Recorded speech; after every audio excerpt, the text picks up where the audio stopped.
Cash receive ও cash গ্রহণ করছে 7,000 টাকা সফল সার্ভিস রেভিনিউ অর্থাৎ সেবা দানের জন্য।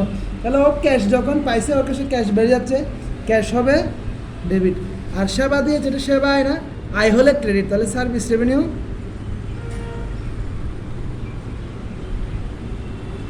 কত টাকা? 7,000 টাকা।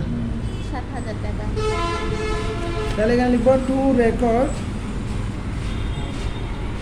সাজিদ এতক্ষণে টু রেকর্ড রিসিভ ক্যাশ। এদিকে বসো, ফ্রম সার্ভিস, ফ্রম থেকে মামুন কোম্পানি।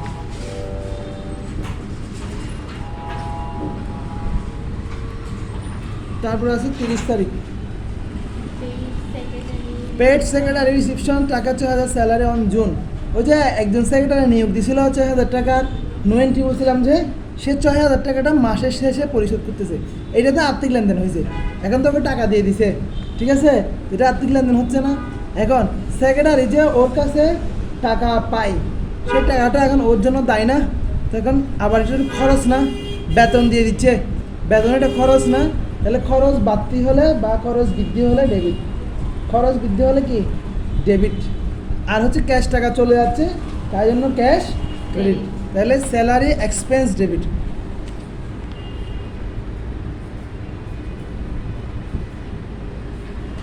আর হচ্ছে ক্যাশ চলে যাচ্ছে, ক্যাশ ক্রেডিট। টু রেকর্ড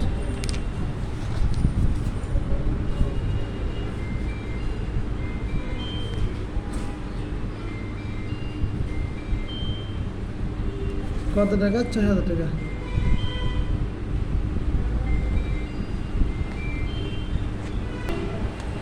এরপরে বলতেছে সার্ভিস প্রোভাইডেড অন অ্যাকাউন্ট টাকা 2,000, বাকিতে সেবা প্রদান করেছে 2,000 টাকা।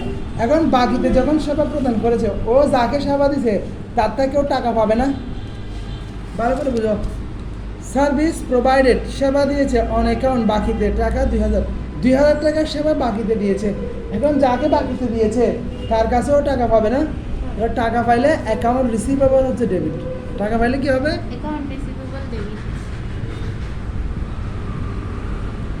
আর এখন হচ্ছে সেবা আয় হয়েছে না, আয়টা কি সেবা আয় না, তাহলে আয় বাড়লে credit, service revenue credit. Service revenue credit.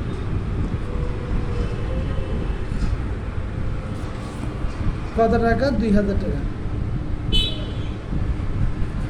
Two record provide service revenue on account, two record